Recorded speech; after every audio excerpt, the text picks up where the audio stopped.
하나님께 부름받은 백성 이스라엘은 이 땅에서 세 가지의 절기를 지키라는 명을 받았습니다.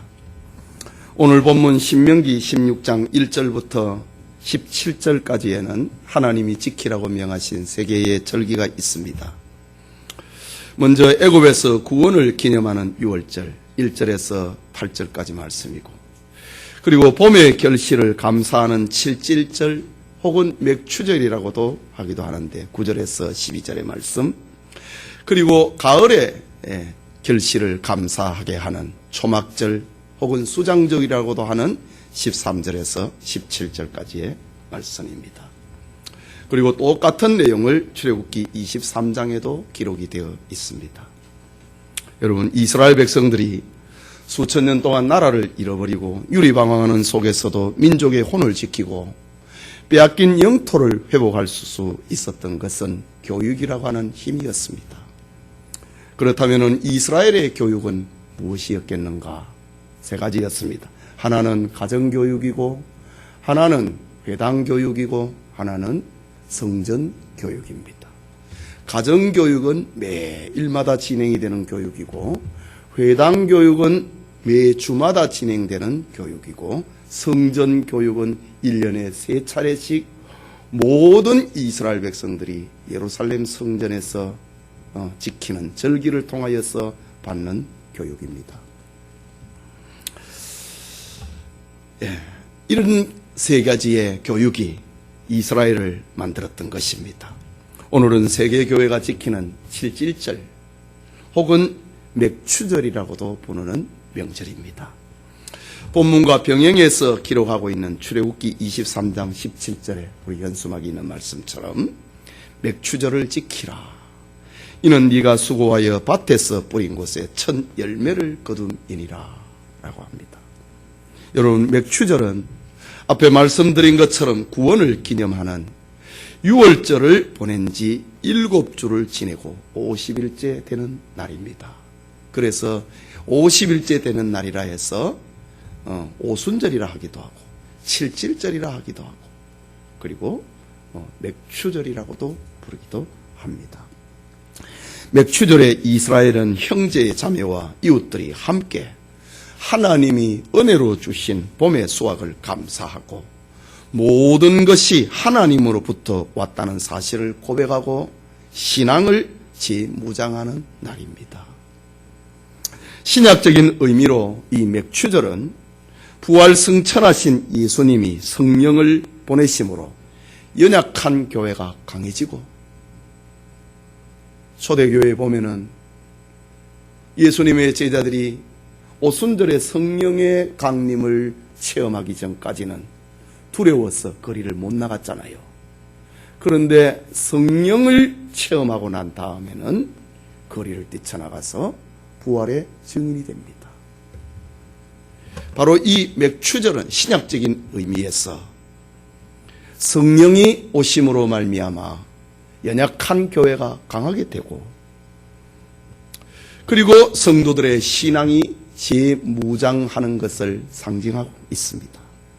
이런 의미에서 농경사회에서 지키던 맥추절이 오늘의 산업화가 되고 정보사회가 된 오늘이지만은 이 절기를 지켜야 되는 당위성이 바로 여기에 있는 것입니다. 역사를 거슬러 올라가면은 하나님은 가나안 땅에서 살아가고 있는 선민 이스라엘의 연약함을 아셨습니다. 이스라엘이 이방인의 삶에 동화되어서 우상을 섬기고 세속에 빠져들어갈 것을 염려하셨습니다. 그래서 하나님은 이스라엘의 각종 규례와 절기를 통하여서 과거에 베풀어 주셨던 은혜를 현재화하기를 원하셨고, 구원의 은혜를 실제화하기를 원하셨고, 하나님과의 관계를 이 절기를 통하여서 재정립하기를 원하셨던 것입니다.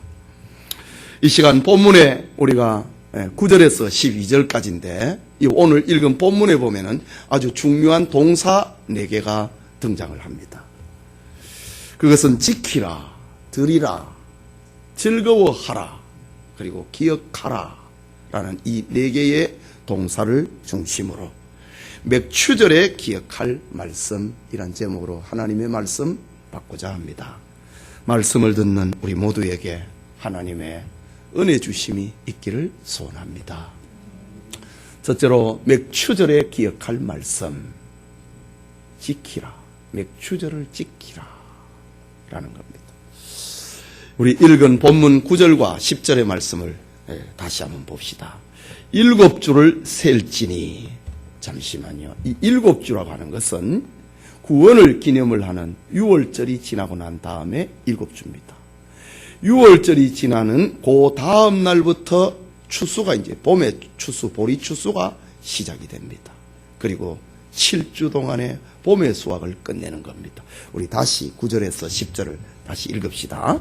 7주를 셀지니 곡식에 낯을 대는 첫날부터 7주를 세어 내 하나님 여호와 앞에 칠칠절을 지키되 내 하나님 여호와께서 내게 복을 주신 대로 내 힘을 헤아려 자원하는 예물을 드리고 라고 합니다. 여기에 핵심되는 먼저 생각하고자 하는 중심 단어는 지키라는 겁니다.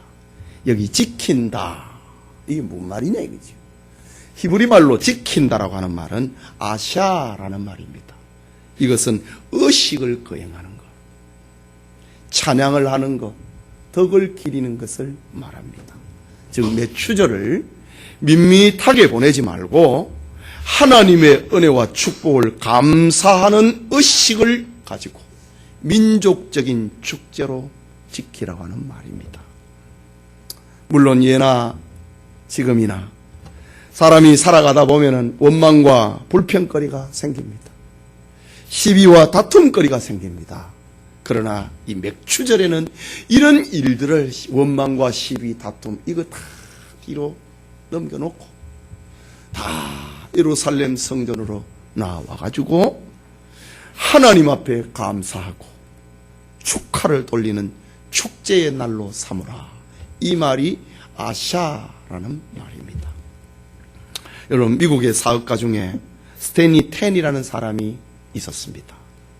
그는 회사를 크게 세우고 돈을 많이 벌어서 유명 인사가 됩니다. 그런데 몸이 이상해서 병원에 가보니 척추암 3기라고 하는 충격적인 진단을 받게 됩니다. 30년 전의 이야기인데 그때의 척추암은 불치의 병으로 인식이 돼서 수술이나 약물을 쓸 엄두도 못 내는 그런 병이었습니다. 사람들은 그가 절망 가운데서 죽을 것으로 생각을 합니다. 그런데 몇 달이 지나고 난 다음에 그 회사에 나타난 것입니다. 사람들은 깜짝 놀랐습니다. 그는 새 사람처럼 건강한 사람이 되어서 회사에 나타났기 때문입니다. 이때 사람들은 이야기를 합니다. 어떤 의사를 만났습니까? 어떤 치료를 받았기에 이렇게 이전보다 더 건강한 모습이 되어서 회사에 오시게 되었습니까? 라고 합니다. 이때 스탠리 텐은 운 좋게 좋은 의사를 만났습니다. 그리고 특수 치료를 받았습니다. 저의 주치의는 하나님이셨고 특수 치료법은 감사였습니다. 라고 대답합니다. 저는 병상에서 매일 매 순간마다 하나님 앞에 감사하고 또 감사했습니다. 그랬더니 어느 날 암세포는 사라지고 건강을 다시 찾게 되었습니다. 라고 대답했습니다. 여러분, 감사라고 하는 것은 우리의 육체뿐만이 아니라 우리의 삶의 생기를 불어넣는 위대한 힘입니다. 그것이 감사라고 하는 겁니다. 감사는 또 다른 감사를 만들어냅니다. 그래서 19세기의 유명한 설교자, 설교의 황태자라고 불렸던 스펄전은 감사는 더하기 표와 같고 불평은 빼기 표와 같다고 했습니다. 여러분, 우리가 건강에도 우리의 인격에도 우리의 삶에도 불평은 마이너스를 만듭니다. 건강도 해치고 우리의 사고도 해칩니다.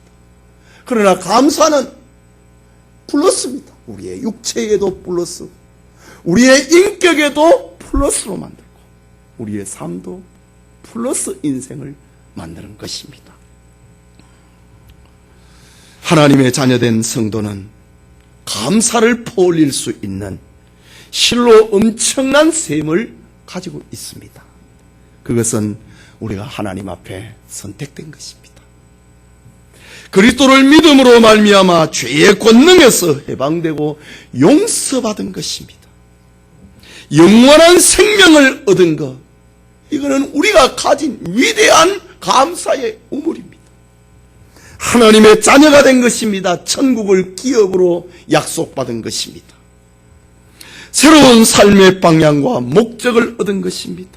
하나님이 주신 이 신령한 은혜들은 언제나 어디서나 그 누구든지 그리스도 안에서 감사를 하게 만드는 엄청난 샘물과 같은 것입니다. 감사하며 맥추절을 지키는 은혜가 우리에게 있기를 소원합니다. 둘째로 맥추절에 기억할 말씀, 그것은 드리라 라는 겁니다.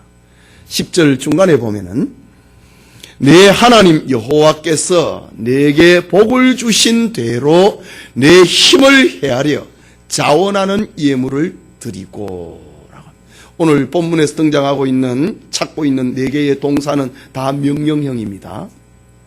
드리라. 맥추절은 하나님 앞에 감사함으로 예물을 드리는 날입니다. 그러면 하나님께 감사 예물을 드리는 기준이 무엇일까? 감사 예물을 드리는 원리는 무엇일까? 하나님 앞에 감사하는 그 자세는 어떠해야 될 것인가? 오늘 본문은 3가지 이야기를 합니다. 하나는 내 하나님 여호와께서 내게 복을 주신 대로 드리라. 내 하나님 여호와께서 너에게 복을 주신 대로 드리라. 이 말이 무슨 말입니까? 이것은 하나님의 복의 근원이시고 우리는 복의 수혜자라는 말입니다. 우리의 모든 것이 하나님으로부터 왔고 우리가 누리고 있는 것은 다 하나님의 은혜라고 하는 사실입니다. 사람이 일찍 일어나고 늦게 누우고 그리고 수고의 떡을 먹음도 하나님이 함께하지 아니하시고 지켜주시지 아니하면 그것은 다 허사입니다. 지난날 우리는 내가 누리는 모든 것이 부모로부터 받은 것이거나 아니면 내 손으로 수고한 결실이기 때문에 모두 내 것이라고 생각을 했습니다. 그러나 철이 들고 믿음이 생기면서 모든 것이 하나님으로부터 온 것이고 하나님이 복을 주신 결과라는 사실을 알게 되었습니다. 그래서 오늘 본서를 기록을 하고 있는 모세는 하나님께서 제정하신 이 맥추절에 욕심을 버리고 모든 것을 주신 하나님께 예물을 드리라. 이것이 맥추절에 감사하는 첫째 원리다. 둘째는 힘을 헤아려서 예물을 드리라. 본문에 있는 말이지요. 네 힘을 헤아려. 헤아린다는 말이 무슨 말입니까?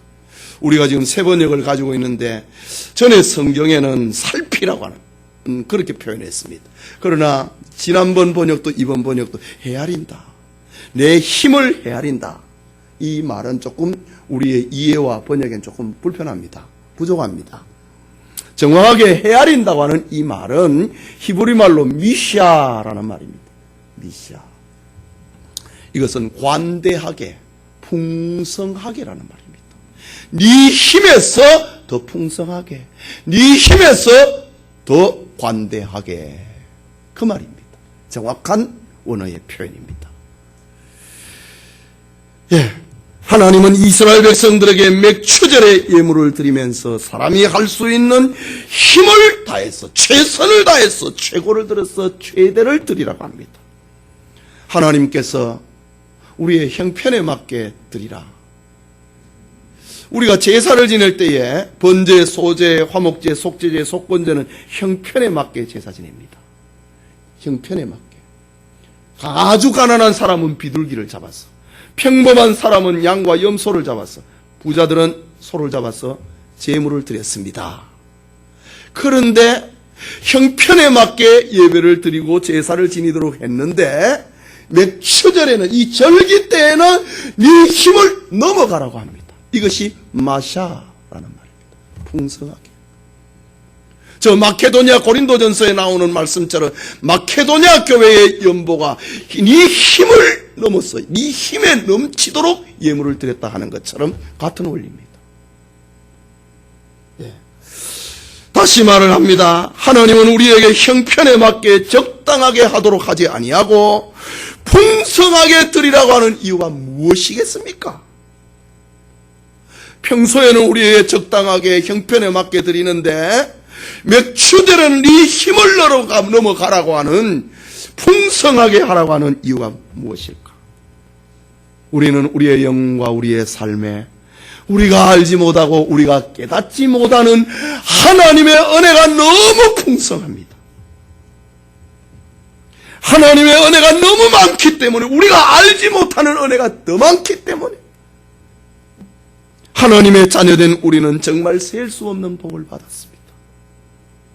그래서 하나님은 맥추절에는 네 힘을 넘어가라, 최선을 다하라, 힘을 다해서 예물을 드리라.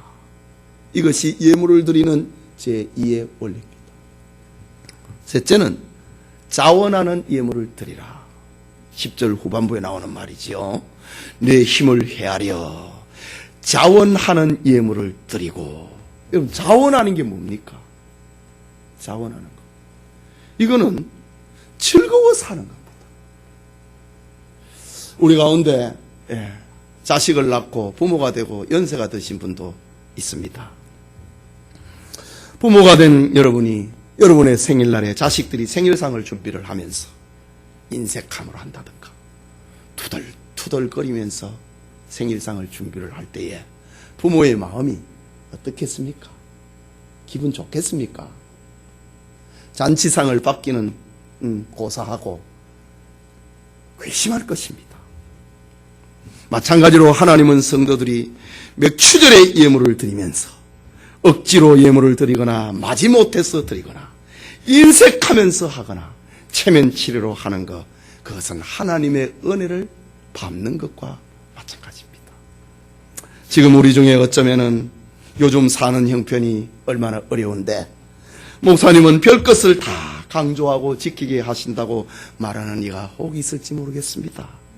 그러나 우리가 모든 가진 것이 하나님으로부터 온 것이고 예물을 드리되 풍성히 드리고 즐거운 마음으로 드리라고 하는 이것은 하나님의 말씀이고 하나님의 명령입니다. 물론 하나님은 예물의 양이 아니라 드리는 성도의 마음을 보고 계십니다.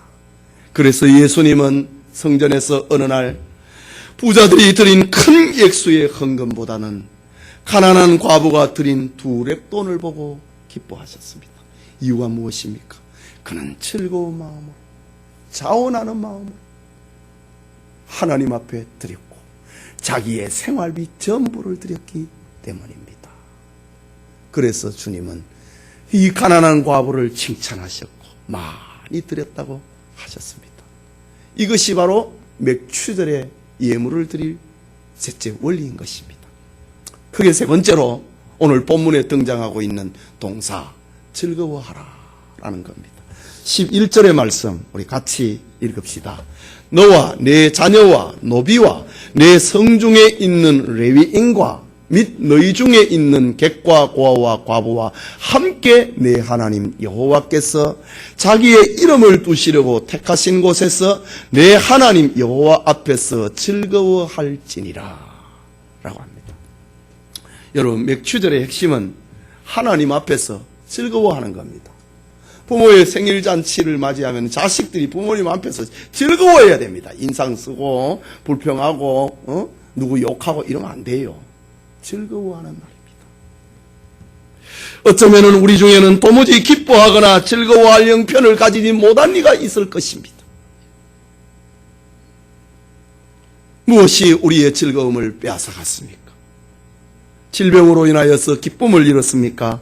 경제 문제로 인하여 즐거움을 잃었습니까? 아니면 부부간의 문제 때문에 부모와 자식 간의 불화로 인하여서 감사를 잃어버렸습니까?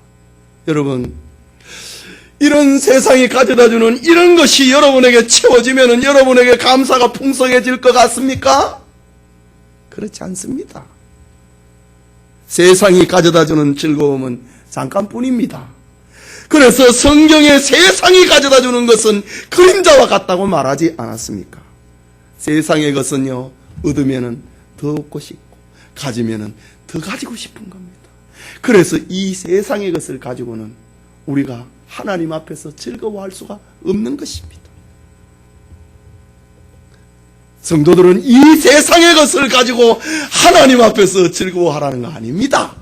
예수님이 말씀하셨습니다. 어느 날 저 수가성의 우물가에 사마리아 여자 하나를 만나서 그에게 이야기를 합니다. 이 물을 마시는 자마다 다시 목마려니와. 이 물, 이 세상을 두고 하는 말입니다. 야곱이 파놓은 물을 두고 하는 말이고, 그거는 세상을 총칭하고 있는 말입니다. 이 물을 마시는 자마다 다시 목마르거니와. 내가 주는 물을 마시는 자는 영원히 목마르지 아니하리니 내가 주는 물은 그 속에서 영생하도록 솟아나는 샘물이 되리라. 예수님이 주는 거, 이건 세상 거 아닙니다. 신령한 것입니다. 구원입니다. 천국입니다. 성도는 하나님이 주시는 신령한 것, 구원과 천국과 하나님의 자녀된 것을 가지고 하나님 앞에서 즐거워하는 겁니다. 그런데 오늘 본문을 자세히 보면은 혼자 즐거워하지 말고 함께 즐거워하라고 합니다. 보십시오. 너와 내 자녀와 노비와 내 성중에 있는 레위인과 및 너희 중에 있는 객과 고아와 과부와 함께라고 합니다. 함께 즐거워하는 겁니다. 맥추절은 함께 즐거워하는 것입니다. 부모와 자식이, 이웃과 친구가 남녀노소 질과를 막론하고 하나님 앞에서 함께 즐거워하는 잔치, 그것이 맥추절의 절기를 통하여서 지키는 감사, 즐거워하는 잔치입니다. 그리고 또 보십시오. 어디서 즐거워하라고 합니까? 내 하나님 여호와께서 자기의 이름을 두시려고 택하신 곳에서, 성전을 두고 하는 말입니다. 그리고 또 내 하나님 여호와 앞에서 즐거워할지라. 하나님 앞에서, 이거는 법궤를 두고 하는 말입니다.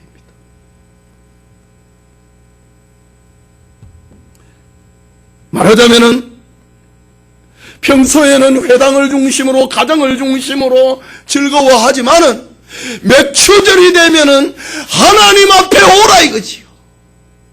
하나님이 택하신 곳에 와라 이거지요. 그리고 하나님 앞에서, 법궤 앞에서 즐거워하라. 성전에서 함께 즐거워하라는 말입니다. 예루살렘에서 즐거워하라는 말입니다. 신학적인 표현에서 보면 교회에서 함께 즐거워하라 라는 말입니다. 나 혼자 잘 믿겠다. 얼마나 성경을 반역을 하고 있는 일입니까? 이것이 맥추절에 기억할 말씀입니다. 함께라고 하는 겁니다. 여러분, 인도의 유명한 기독인이었던 선다싱이 이란 사람이 있었습니다. 그가 어느 날 추운 겨울날, 눈 덮인 날, 동료 수도사와 함께 산을 넘어 수도원으로 가고 있는 중이었습니다. 가던 길에 한 사람이 쓰러져 있는 것을 보았습니다. 함께 가고 있는 수도사가 말을 합니다.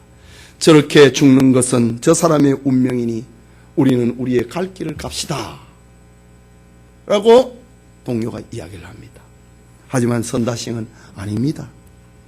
하나님께서 우리로 이 길을 지나가게 하신 것은 저 사람을 도우라고 하는 부르심으로 생각을 합니다.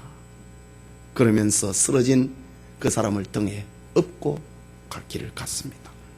그는 산을 넘는데 너무 힘들었습니다.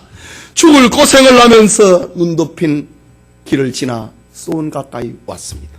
이제 살았구나. 안도의 한숨을 쉬는데 발에 뭐가 걸리는 겁니다. 그는 자기 앞서갔던,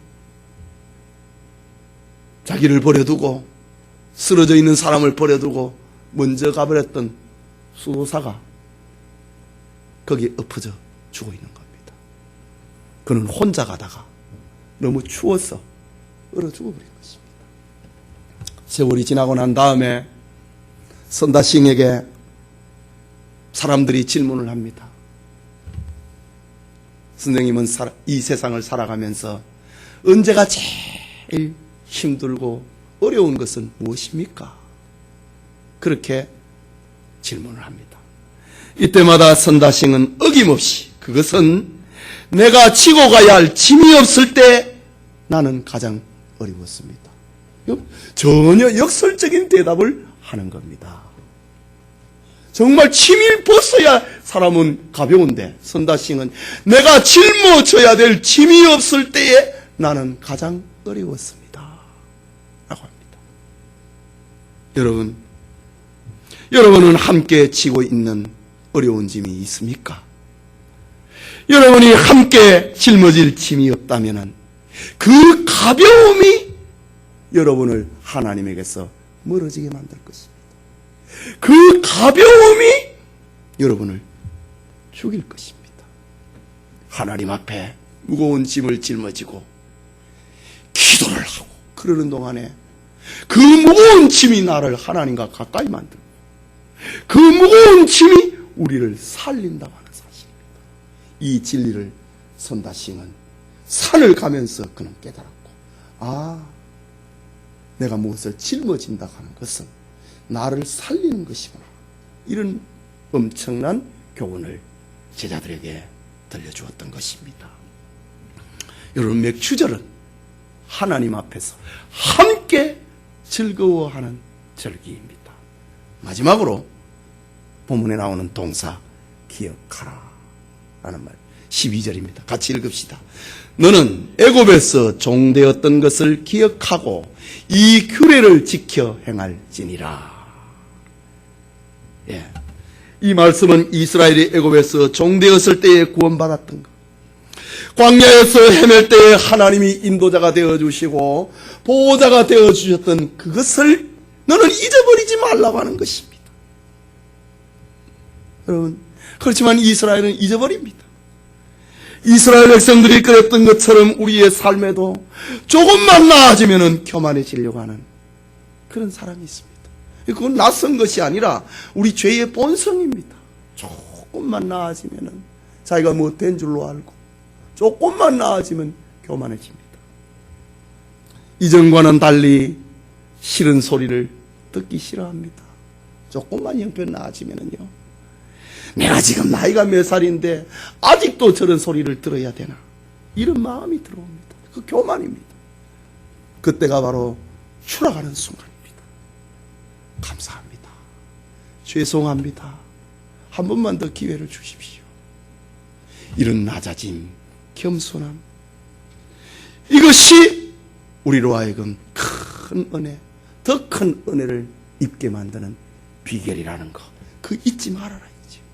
너는 저 애굽 땅 종되었던 데서 구원받았다고 하는 그거 잊어버리지 말라고 하는 겁니다. 교만하지 말라고 하는 겁니다. 하나님의 은혜를 기억하고 살라고 하는 겁니다. 오늘 모세의 권면의 말씀처럼 하나님의 자녀된 우리들은 그리스도 밖에 살던 때에 우리를 불러주신 하나님의 은혜를 기억해야 됩니다. 그리고 우리가 어려웠을 때에 베풀어 주신 하나님의 은혜를 생각하면서 살아야 되는 것입니다. 하나님의 은혜를 기억하는 것, 이것은 맥추절에 기억할 말씀인 것입니다. 성도 여러분, 짧은 이야기 하나를 하고 마치려고 합니다. 영국의 작가 셰익스피어는 그의 작품을 통해서 주인공을 통하여서 아주 유명한 말을 남깁니다. 햄릿이라고 하는 그 소설에는 사느냐 죽느냐 그것이 문제라고 하는 그 엄청난 말을 남겨두었지요. 오늘 저는 리어 왕에 대한 이야기를 하고 마무리하려고 합니다. 리어 왕을 통해서는 감사하지 않는 자식은 뱀의 날카로운 이빨보다도 더 날카롭게 가슴을 찌른다. 그 소설을 통해서 4대 비극 가운데 리어 왕을 통해서 이 말을 남겨주었습니다. 리어 왕이 이런 말을 하게 된 배경은 이렇습니다. 그는 자신의 나이 80이 되자 세 딸들이 자기를 얼마나 사랑하는지 그것을 확인해보고 자기를 사랑하는 그 분량에 따라서 이 왕국의 분량을 나누어 주려고 했습니다. 먼저 첫 딸을 찾아가서 물었습니다. 딸아, 너는 이 아비를 얼마나 사랑하느냐? 라고 물었습니다. 첫째 딸은 아버지가 자기에게 왜 이것을 묻는지를 딱 알아차렸습니다. 그리고 이야기를 합니다. 저는 제 목숨보다 아빠를 더 사랑해요. 아빠보다 더 소중한 것은 세상에 아무것도 없어요. 아빠는 제가 살아가는 의미예요. 이런 말을 합니다. 그러자 리어 왕은 너무 기뻤습니다. 그래서 감격해서 왕국의 3분의 1을 큰 딸에게 줍니다. 이제 둘째 딸에게 찾아갑니다. 그에게도 같은 질문을 합니다. 둘째 딸도 아버지가 나에게 이걸 왜 묻는가를 딱 알아차리고 마음에 없는 준비된 말을 합니다. 요즘 유행하는 말 가운데 영혼 없는 대화 이런 표현이 있잖아요. 둘째 딸이 마음에 없는 준비된 말을 딱 뱉어냅니다. 아빠, 제게는 아빠 말고는 사랑하는 것이 아무것도 없어요. 아빠는 제가 이 세상에 존재하는 유일한 이유랍니다. 라고 말합니다. 이 말을 들은 리어 왕은 너무 기뻐서 둘째에게도 왕국의 3분의 1을 줍니다. 마지막으로 왕은 자기 마음속으로 가장 아끼고 사랑했던 셋째에게 갑니다. 셋째가 이 말을 한다면은 마지막에 3분의 1은 아주 기름진 땅이었거든요. 딸 주려고 아예 따로 빼놨거든요. 질문을 합니다. 그런데 이 셋째 딸은 거짓말을 못합니다. 그래서 이렇게 대답합니다. 아빠, 제가 아빠를 사랑하는 것은 맞아요. 그렇지만 아빠만을 사랑한다고는 저는 말할 수 없어요. 제게는 남편이 있어요. 그리고 저의 사랑을 나누어져야 될 많은 사람들이 있어요. 아빠를 사랑하지만은 아빠만은 아니에요. 솔직하게 말을 하는 겁니다. 이때 리어 왕은 너무 불쾌했습니다. 분노했습니다. 그는 그에게 주려고 했던 3분의 1 가장 기름진 땅을 나누어 가지고 첫째와 둘째 딸에게 주어버립니다. 그리고 셋째는 영국에서 추방해버립니다. 세월이 지났습니다. 왕위에서 물러앉은 리어 왕은 맏딸을 찾아갑니다. 그런데 이게 웬일입니까? 아버지를 그렇게 사랑한다고 하던 맏딸이 아버지를 박대하고 성에서 내쫓아버리는 겁니다. 아버지는 둘째는 괜찮겠지. 둘째 딸을 찾아갑니다. 그런데 둘째 딸도 첫째 딸하고 같은 거예요. 리어는 자신을 사랑한다던 두 딸에게 버림을 받고 갈 곳이 없습니다. 폭풍이 휘몰아치는 황야를 헤매게 됩니다. 영국에서 추방이 되어서 프랑스에 가서 왕후가 되었던 셋째 딸이 아버지의 소식을 듣고 어떻게 두 언니가 이럴 수 있는지, 아버지의 소식을 듣고 프랑스군을 거느리고 영국으로 진입을 합니다. 하지만 프랑스군은 영국군에게 패하고 셋째 딸 코델리아마저 전장에서 죽어버리고 맙니다. 이것이 셰익스피어의 비극입니다. 비극. 4대 비극 가운데 하나입니다. 인간의 정체를 뒤늦게 깨닫게 된 리어 왕은 마지막 이 말을 남깁니다. 감사하지 않는 자식은 뱀의 날카로운 이빨보다도 더 날카롭게 가슴을 찌른다. 이 말을 남기고 리어 왕은 쓸쓸히 죽어갑니다. 셰익스피어의 4대 비극 가운데 리어 왕을 통해서 들려주고 있는 교훈은 감사를 잃어버린 사람입니다. 여러분, 성경에는 하나님의 은혜를 입은 사람들 중에 리어 왕의 첫째와 둘째 딸처럼 감사하지 않는 자식이 되어서 날카로운 이빨로 하나님의 가슴을 찌르는 이가 얼마나 많습니까? 광야의 이스라엘 백성들이 그랬습니다. 사울 왕이 그랬습니다. 그래서 내가 너 왕 세운 것을 후회하노라 라고 했지요.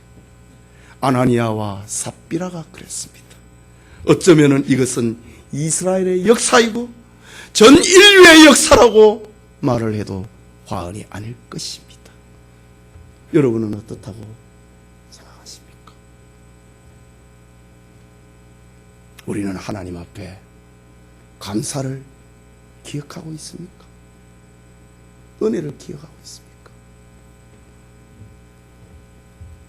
우리가 리어의 첫째와 둘째 딸을 우리는 정죄할 수 있는 얘기지. 오늘은 하나님께서 우리를 위해서 행하신 구원과 지난 6개월을 돌아보면서 하나님이 베풀어 주신 은혜에 감사하라고 하신 맥추 감사절입니다. 맥추절을 지키라. 풍성한 의식을 통하여서 맥추절을 지키라. 너 힘에 넘어가는 감사의 예물을 드려라. 그리고 함께 즐거워하라. 너가 전에 그리스도 밖에 죄의 종 지옥 백성이 되었다고 하는 것을 그것을 기억하라. 맥추절에 기억할 하나님의 명령을 가슴에 담고 하나님께 감사하는 우리 성도들 다 되시기를 소원합니다.